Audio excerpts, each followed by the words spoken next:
노년의 사랑. 외로움 속에서 피어난 위안이 가져온 충격적인 비극. 세월의 무게를 온몸으로 느낀 65세의 어씨는 오랜 동반자였던 남편을 몇 년 전에 병으로 잃고 이후 두 자식이 모두 성장해 각자의 길을 걷게 되면서 홀로 남은 외로운 날들을 보내고 있었습니다. 집안은 아무도 없이 텅 빈 채 오랜 추억들이 담긴 사진과 남편의 흔적만이 고요히 남아있었고 매일 반복되는 고요한 일상은 어씨의 마음 깊은 곳에 외로움과 적막을 쌓아갔습니다. 자식들은 가끔씩 전화와 방문으로 위로를 건넸지만 그 빈자리와 고요함은 결코 채워지지 않았습니다. 그러던 어느 날 한 오랜 친구의 권유로 어씨는 67세의 B씨를 만나게 되었습니다. B씨는 젊은 시절 다소 방탕한 생활을 한 후 상속받은 부동산 덕분에 현재는 안정된 재산을 보유하며 조용한 생활을 하고 있었습니다.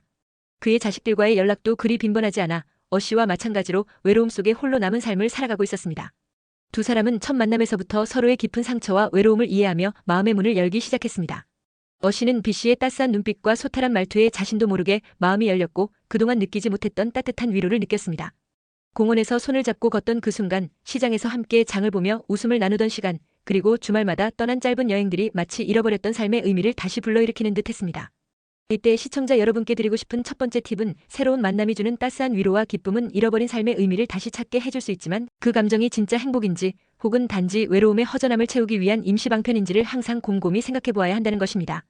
하지만 두 사람의 사랑 이야기는 곧 가족 간의 갈등으로 번지기 시작했습니다. 어씨의 딸은 어머니의 연애 소식을 듣고 깊은 걱정과 반대를 표했습니다. 엄마, 그 나이에 무슨 연애를 하세요? 재산 문제나 상처받을까봐 너무 걱정돼요. 그냥 혼자 계시는 게 좋지 않나요? 라는 딸의 말은 어씨의 마음에 큰 상처를 남겼지만 그녀는 오랜 외로움과 고독 속에서 스스로를 찾아야 한다는 생각에 굳건히 자신의 길을 가기로 결심했습니다. 반면 B씨의 아들 C씨는 아버지의 재산과 미래를 걱정하는 마음에서 아버지, 그분과 자주 만나시는 건 좋지만 결혼 같은 큰 결정은 신중히 해야 합니다. 혹시 재산을 노리는 건 아닌지 의심스럽습니다라는 식의 우려를 쏟아냈습니다. 이처럼 양쪽 가족 모두 각자의 걱정과 염려를 담아 어씨와 B씨의 관계를 바라보고 있었고 어씨는 자신의 행복과 자립을 위해 그 모든 반대를 무릅쓰고 사랑의 길을 선택한 것이었습니다. 초반에는 두 사람이 서로의 상처를 치유하며 행복한 시간을 보내는 듯 보였습니다. 어씨와 B씨는 함께 공원에서 한참을 걸으며 지난 시절의 슬픔을 잊고 웃음을 나누었습니다. 시장에서 둘이 함께 장을 보며 서로의 취향을 공유하는 모습은 마치 오래된 친구처럼 편안했고 주말마다 떠난 짧은 여행은 두 사람 모두에게 새로운 에너지를 불어넣어 주었습니다. 어씨는 그동안 잃어버렸던 사랑의 온기를 다시 느낄 수 있었고 B씨는 자신도 모르게 어씨의 따뜻한 마음에 감동받았습니다. 그러나 이 행복의 순간들은 시간이 지나면서 점차 미묘하게 변해갔습니다. B씨의 말투는 점차 부드러움 대신 차가움으로 변해갔습니다. 처음엔 서로를 위해 작은 배려를 하던 모습이 어느 순간부터 자식들에 대한 불만과 미래에 대한 두려움으로 이어지기 시작했습니다. 어느 날 저녁 술에 취한 B씨가 어씨에게 자식들도 다 이기적이야. 너도 나에게 너무 많은 걸 기대하지 말아라라고 소리치자 어씨의 마음은 그 한마디에 산산조각이 나는 듯 했습니다. 그날 이후 두 사람 사이의 대화는 점점 더 공격적이고 통제적인 어조로 변해갔습니다. B씨는 자신이 겪었던 과거의 상처와 가족에 대한 불만을 어씨에게 투사하기 시작했고 어씨는 처음에는 그를 이해하려 애썼지만 점차 그의 말 한마디 한마디가 깊은 상처로 다가왔습니다. 여기서 시청자 여러분께 두 번째 팁을 전하고 싶습니다. 연애관계에서 상대방의 행동이나 말투가 갑자기 변화한다면 그것이 일시적인 감정의 변화인지 아니면 장기적으로 문제를 일으킬 집착이나 통제의 신호인지를 반드시 주의 깊게 관찰해야 한다는 점입니다. 시간은 흐르고 어느덧 두 사람 사이에 심각한 갈등이 일어나기 시작했습니다. 한날 B씨는 자식 문제로 극도의 분노를 느낀 채 술에 취한 상태에서 너도 날 떠날 생각이지? 자식들 말 듣고 헤어지려고 하는 거야. 라는 격렬한 말과 함께 어씨를 밀쳤습니다. 그 순간 어씨의 몸은 벽에 부딪히며 큰 충격을 받았고 주변의 소란 속에 그녀의 심장은 빠르게 뛰기 시작했습니다. 잠시 후 B씨는 자신이 흥분했다며 내가 너무 흥분했어 라고 말했지만 어씨의 마음은 이미 그에게서 멀어지고 있었습니다. 그날의 사건은 어씨에게 단순한 다툼 이상의 깊은 상처를 남겼고 그녀는 스스로를 보호하기 위한 결단을 내리게 되었습니다. 그러나 이별의 결정은 그리 간단치 않았습니다.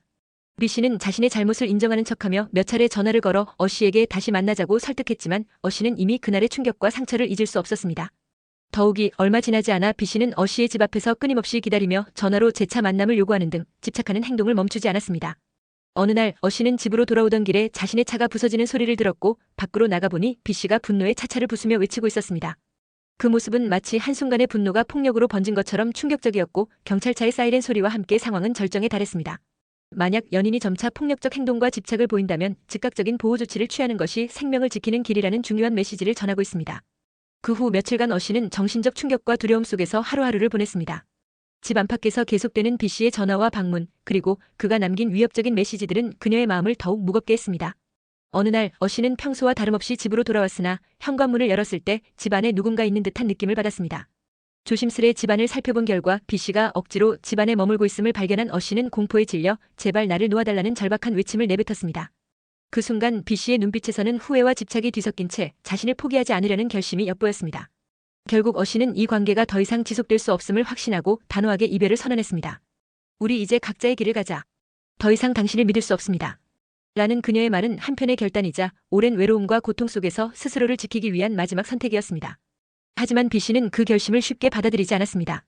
이후에도 그는 끊임없이 어씨에게 전화를 걸고 집 앞에 나타나며 재차 만남을 요구하는 등 집착을 멈추지 않았습니다. 이 상황이 지속되자 어씨는 자신의 안전을 위해 과감하게 B씨의 아들인 C씨, 즉 대학 교수이자 존경받는 인물을 찾아가 도움을 청하기로 마음먹었습니다. 대학 캠퍼스 앞 긴장된 발걸음과 함께 어씨는 C씨의 연구실 문 앞에 도착했습니다. 문을 두드리자 연구실 내부에서 C씨가 천천히 문을 열며 놀란 눈빛으로 그녀를 바라보았습니다. 어씨는 떨리는 목소리로 교수님, 저를 도와주실 수 있으실까요? B씨가 저를 스토킹하고 집착과 폭력적인 행동으로 저의 일상을 위협하고 있습니다. 라고 조심스럽게 말했습니다.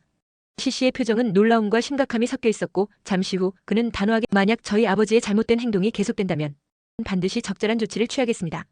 당신의 안전이 최우선입니다. 라고 약속하며 어씨에게 도움을 주겠다고 다짐했습니다. 이 대화는 어씨에게 큰 위안과 함께 앞으로의 불안한 미래에 대한 조금의 희망을 안겨주었습니다. 그 후 어씨는 친구들과 만나 카페에서 오랜 시간 이야기를 나누며 자신이 겪은 고통과 상처 그리고 앞으로의 방향에 대해 깊이 고민했습니다. 친구들은 내가 그 사람을 고소하지 않은 건 지난 시간에 대한 마지막 배려였을지도 모른다며 위로해 주었지만 어씨의 마음속에서는 여전히 두려움과 불안이 자리 잡고 있었습니다. 결국 그녀는 자신의 안전과 정신적 평화를 위해 B씨와의 관계를 완전히 정리하고 새로운 시작을 결심하게 되었습니다. 집안의 적막함과 B씨의 집착에서 벗어나기 위해 어씨는 이사를 준비하며 주변의 도움을 받기 시작했습니다. 새로운 환경에서 스스로를 돌보고 치유하는 시간을 갖기로 마음먹은 것입니다. 이 과정에서 어씨는 자신에게 한 가지 중요한 교훈을 다시금 깨달았습니다. 진정한 사랑은 단순히 외로움의 빈자리를 채워주는 것이 아니라 서로가 건강하게 성장하며 자기 자신을 지킬 수 있는 기반이 되어야 한다. 라는 말입니다. 어씨의 이야기는 노년의 사랑이 단순히 달콤한 위안만을 주는 것이 아니라 때로는 예상치 못한 위험과 상처를 동반할 수 있다는 사실을 여실히 보여줍니다. 이 영상은 시청자들에게 두 가지 중요한 메시지를 전합니다. 첫째, 사랑을 찾는 과정에서 외로움에만 의존하지 말고 자신의 안전과 행복을 최우선에 두어야 한다는 것. 둘째, 가족과 주변 사람들의 조언을 경청하고 만약 관계 속에서 통제나 폭력의 신호가 보인다면 주저없이 도움을 요청해야 한다는 것입니다. 오늘 이 영상은 어씨가 겪은 사건들을 통해 노년의 사랑 속에서 발생할 수 있는 집착과 폭력 그리고 그로 인한 심리적 상처를 생생하게 전달합니다. 동시에 스스로를 지키기 위한 용기와 결단, 그리고 가족과 주변 사람들의 소중한 역할을 다시 한번 상기시키며 누구나 자신의 삶을 안전하게 지켜나갈 수 있는 방법을 제시하고 있습니다. 어씨는 비록 고통스러운 경험을 했지만 그 속에서 자신을 돌보고 보호하는 법을 배웠으며 앞으로 다시는 같은 상처를 반복하지 않겠다는 강한 결심으로 새로운 삶을 준비하고 있습니다. 시청해주셔서 진심으로 감사드리며 앞으로도 여러분과 함께 인생의 다양한 이야기를 나눌 수 있기를 기대합니다. 여러분의 소중한 의견과 경험을 댓글로 남겨주시고 이 영상이 도움이 되셨다면 좋아요와 구독도 잊지 말아주세요. 감사합니다.